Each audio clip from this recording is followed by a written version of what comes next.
नमस्कार दोस्तों, स्वागत है आपका हमारे channel target for IAS and MPSC with के। आज है 18 जनवरी 2022 और हम लोग डिस्कस करने वाले हैं आज का मध्य प्रदेश का सबसे इंपॉर्टेंट करंट अफेयर। क्योंकि दोस्तों आपको मालूम होना चाहिए, बिरजू महाराज जो कि काफ़ी प्रसिद्ध दोस्तों कथक डांसर थे, पद्मश्री से इनको प्राप्त था। इसके साथ ही साथ में एक जानी मानी हस्ती थे यह दोस्तों, काफ़ी सारे बॉलीवुड जो स्टार्स हैं उनको भी इन्होंने डांस की, कथक की ट्रेनिंग दी है। और दोस्तों इनका निधन हो गया है दोस्तों। और यह किस तरीके से मध्य प्रदेश से रिलेटिव है दोस्तों, यह डायरेक्टली मध्य प्रदेश से रिलेटिव तो है नहीं, परंतु दोस्तों इनको मध्य प्रदेश का एक अवार्ड मिला था। जी हाँ दोस्तों, मध्य प्रदेश का एक अवार्ड मिला था। तो वह कौन सा अवार्ड इन्हें मध्य प्रदेश का दिया गया था? That is why this personality is important part of our today's MP current affair, so that is we are going discuss about here. And the second important question is that Madhya Pradesh के कौन से दो national park शुरू की जाएगी air safari? This is the very very important question, that next question that we are going discuss about here. इसके साथ ही साथ में और भी कुछ इंपॉर्टेंट क्वेश्चन हम आज के इस करंट अफेयर में डिस्कस करेंगे। इसके साथ ही साथ इंपॉर्टेंट इंफॉर्मेशन आपको दोबारा से दे दूं, जो लोग पहली बार देख रहे हैं दोस्तों, पूरे साल का मध्य प्रदेश का करंट अफेयर की जो पीडीएफ है वह टेलीग्राम चैनल पर अपलोड है। केवल एक पीडीएफ के माध्यम से आप सब कुछ डिस्कस कर सकते हैं। इसके साथ ही साथ में मैंने वहीं पर पीडीएफ अपलोड कर दी है मध्य प्रदेश के 2021 के पूरे अवार्ड, मध्य प्रदेश 2021 में मंत्री परिषद द्वारा लिए गए इंपॉर्टेंट निर्णय, सभी कुछ आपको वहीं पर मिल जाएगा। तो चलिए शुरू करते हैं without wasting your time today's important current affair. Important question यह है कि मध्य प्रदेश के कौन से दो नेशनल पार्क हैं जहां पर एयर सफारी शुरू की जाएगी? दोस्तों हॉट एयर बलून सफारी तो बांधवगढ़ में शुरू कर दी गई थी, जो कि मैंने पहली बार आपको बताया था। जब भी मैं डिस्कस करता हूं, शायद कल के करंट अफेयर में भी मैंने आप लोगों को बताया था। परंतु यह जो एयर सफारी है यह डिफरेंट है। इसमें दोस्तों जो जेट्स हैं उनकी मदद ली जाएगी, हेलीकॉप्टर्स की मदद ली जाएगी। तो यह काफ़ी अधिक इंपॉर्टेंट होने वाली है। चलिए आगे बढ़ते हैं, देखते हैं। हमारा पहला क्वेश्चन है, मध्य प्रदेश का 404वां अति उच्च दाब केंद्र कहां पर स्थापित हुआ? काफ़ी अधिक इंपॉर्टेंट है। आपका ऑप्शन नंबर 1 वर्गी जबलपुर, सीहोर, सागर या फिर सतना। इसका राइट आंसर है आपका ऑप्शन नंबर 1 वर्गी जबलपुर में दोस्तों इसे स्टैब्लिश किया गया है। दोस्तों जबलपुर मध्य प्रदेश की कल्चरल कैपिटल है, इसको आपको हमेशा याद रखना है। मध्य प्रदेश की इकोनॉमिक कैपिटल किसे कहा जाता है? इंदौर को। और हमारी पॉलिटिकल कैपिटल क्या है? भोपाल है। इसके साथ साथ में दोस्तों जबलपुर दोस्तों त्रिपुरी का जो कलचुरी वंश था वह यहीं से संबंधित था, तो इसको भी आपको याद रखना है। जबलपुर में त्रिपुरी का कलचुरी वंश यहीं का हुआ करता था। कांग्रेस का 52वां जो संविधान दोस्तों अधिवेशन हुआ था वह यहीं पर हुआ था। आपका कब हुआ था? 1939 में हुआ था। और सुभाष चंद्र बोस को क्या बनाया गया था? प्रेसिडेंट बनाया गया था उसमें। तो इसको भी याद रखना है, काफ़ी अधिक इंपॉर्टेंट है। इसके साथ ही साथ दोस्तों सुभाष चंद्र बोस को जबलपुर जेल में बंद किया गया था कुछ समय के लिए, और यहाँ पर उनका संग्रहालय घोषित कर दिया गया है मुख्यमंत्री शिवराज सिंह चौहान जी द्वारा अभी। परंतु कोविड-19 के दौरान उसे दोबारा से बंद कर दिया गया है, परंतु उसे ओपन कर दिया गया था आम जनों को विजिट करने के लिए।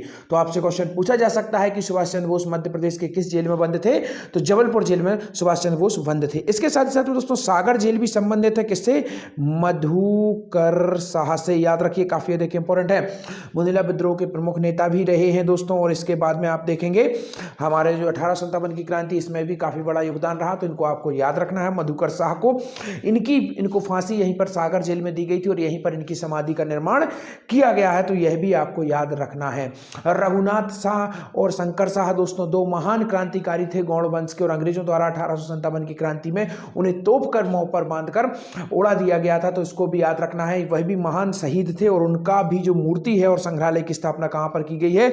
जबलपुर में की गई है। तो जबलपुर से इंपॉर्टेंट फैक्ट यह है, यहीं पर दोस्तों बंदर कूदनी है, ग्वारी घाट है, यहीं पर दोस्तों आपका भेड़ा घाट है, और सफेद संगमरमर की नगरी के नाम से भी इसे जाना जाता है। और इसी का पार्ट थी पहले चूना नगरी कटनी, बाद में उसे जिला बनाया गया है। तो कटनी दोस्तों यहीं पर, और यह पूरा का पूरा इंपॉर्टेंट क्षेत्र है आपका चूना का, और स्पेशली जितने भी जो अधातु टाइप के खनिज हैं उनके लिए यह इंपॉर्टेंट है।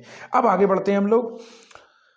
जबलपुर क्षेत्र के में औद्योगिक गतिविधियों को बढ़ावा देने Madhya Pradesh power transmission company ने वर्गी क्षेत्र के चंदेरी ग्राम में 132 केवी के नए अति उच्च दाब सब स्टेशन को ऊर्जाकृत कर बेहद महत्वपूर्ण योजना पूरी करने में सफलता हासिल की है।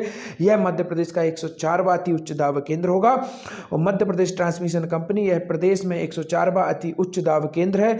प्रदेश में इस समय ट्रांसमिशन कंपनी के 400 केवी के 14 सब स्टेशन और 220 केवी के 84 सब स्टेशन तथा 132 32 केवी के 306 सब स्टेशन क्रियाशील हैं।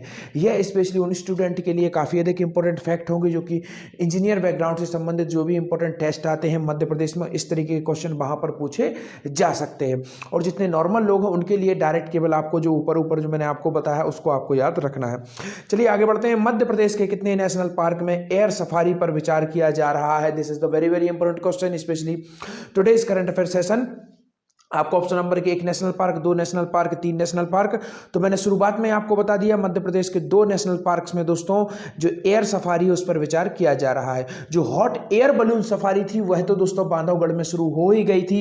एकमात्र फर्स्ट राष्ट्रीय उद्यान था और भारत का दूसरा ऐसा नेशनल पार्क था जहां पर दोस्तों इसकी शुरुआत की गई थी। तो इसको तो आपको याद रखना। परंतु अब जो नेक्स्ट जो एयर सफारी है, this is the difference between, इससे अलग होगी दोस्तों। तो उसको हम लोग देखते हैं किस तरीके से यह होगी।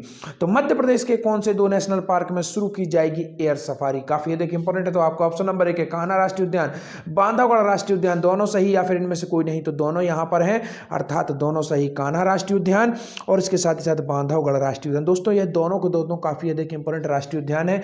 और इसके साथ ही साथ मैं कुछ इंपॉर्टेंट राष्ट्रीय उद्यान आपको बता देता हूं।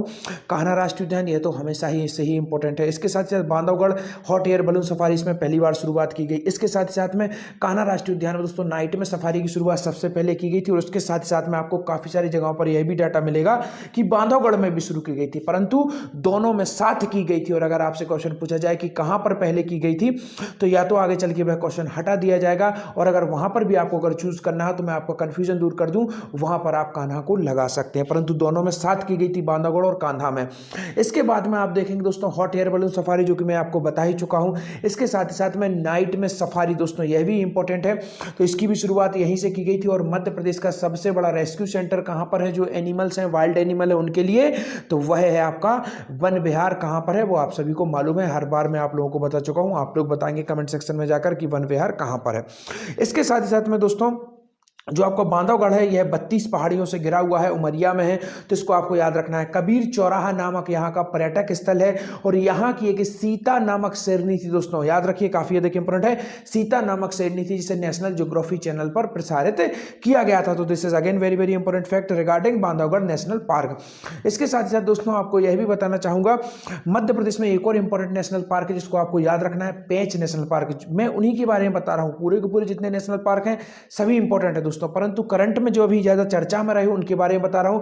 जैसे कि पेंच नेशनल पार्क है, वहां पर दोस्तों क्या निकाला गया था, मैंने आपको बताया था साइलेंट हाईवे निकाला गया है। NH 44 नेशनल जो हाईवे है वह 44 वहां से गुजरेगा। उसके दोनों तरफ दोस्तों काफी बड़ी बड़ी जो टीन की सीट्स होती हैं, आयरन सीट्स है, उनको डेवलप किया गया है जिससे कि यहां पर साइलेंट तरीके से, और वहां पर कोई भी जो कार है, वाहन है, उनकी गति डिसाइड की गई है। वह साउंड यहां पर नहीं निकाल सकते हैं, हॉर्न नहीं बजा सकते हैं, जिससे कि जो जानवर है उनको डिस्टर्ब ना हो, वह अपने जो निवास है वहां पर अच्छे तरीके से रह सकें। इसलिए यह भारत का एकमात्र ऐसा साइलेंट हाईवे है। तो इसको आपको याद रखना है पेंच नेशनल पार्क से। और मध्य प्रदेश का प्रथम टाइगर जो आपका टाइगर इसने जो बनाया गया था नेशनल पार्क, तो वह कान्हा ही था। प्रथम अभ्यारण्य भी कान्हा था, सबसे बड़ा भी कान्हा है, और एकमात्र ऐसा राष्ट्रीय उद्यान है जिसने अपना क्या जारी किया है, अपना स्वयं का लोगो जारी किया गया है। तो इसको भी इंपॉर्टेंट याद रखना है। चलिए आइए देखते हैं मध्य प्रदेश के 2 नेशनल पार्क में एयर सफारी पर विचार। मुख्यमंत्री श्री चौहान ने एरो स्पोर्ट कंपनी के श्री सैनी से की भेंट। मुख्यमंत्री शिवराज सिंह चौहान ने आज प्रदेश के 2 उद्यानों कान्हा बांधव में एयर सफारी प्रारंभ करने के लिए प्रयासरत उद्यमी मनीष सैनी से भेंट की। निजी arrow sport and adventure company इनका नाम है दोस्तों। इन्होंने जानकारी दी कि पहली बार एयर सफारी की योजना क्रियान्वित होगी। इसके लिए 2 से 14 सीटर एयरक्राफ्ट उपयोग में लिए जाएंगे। जिनका निर्माण भी मध्य प्रदेश में होगा। तो यह काफी अधिक इंपॉर्टेंट, और आगामी 2 माह में इनकी शुरुआत की योजना रखी गई है। तो इसको भी आपको याद रखना है। चलिए आइए आगे बढ़ते हैं, देखते हैं। श्री अशक के निधन पर शोक व्यक्त किया मुख्यमंत्री ने। यह कौन थे? आपका ऑप्शन नंबर 1 है लेखक, पत्रकार, शायर, गीतकार, या फिर उपरोक्त सभी। इसका राइट आंसर है उपरोक्त सभी थे दोस्तों। यह लेखक भी थे, पत्रकार भी थे, शायर और गीतकार भी थे, मध्य प्रदेश के थे। तो देखते हैं मुख्यमंत्री श्री चौहान के द्वारा लेखक श्री अशक के निधन पर शोक व्यक्त किया गया है। श्री चौहान ने कहा, मशहूर पत्रकार, लेखक, शायर, गीतकार, पटकथा लेखक श्री इब्राहिम अशक के निधन पर शोक व्यक्त करता हूं। मुख्यमंत्री श्री चौहान ने शोक संदेश में कहा कि मध्य प्रदेश के रत्न का असमय जाना साहित्य जगत के लिए अपूर्णीय क्षति है। तो चलिए आगे बढ़ते हैं, देखते हैं नेक्स्ट क्वेश्चन।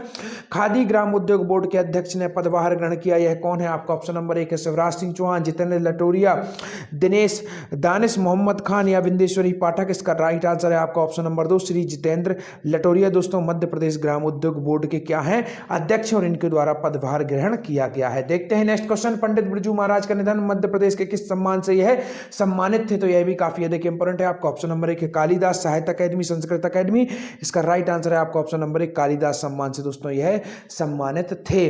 पंडित श्री उषा ठाकुर हैं दोस्तों, हमारे मध्य प्रदेश के संस्कृति कल्चरल मंत्री हैं, और इनके द्वारा बिरजू जी के निधन पर शोक व्यक्त किया गया है। और यह इनका जन्म 1983 में दोस्तों, इनका जन्म 1938 में लखनऊ में हुआ था। 1983 में दोस्तों इन्हें पद्म विभूषण से नवाजा गया था। तो यह काफी अधिक इंपॉर्टेंट है। दोस्तों आज के आपके क्वेश्चन, किस टाइगर रिजर्व की बाघिन सुपर मॉम के नाम से फेमस थी? सेकंड है आपका मध्य प्रदेश में कब से मनाया जाएगा राष्ट्रीय startup day? Thank you so much watching this video.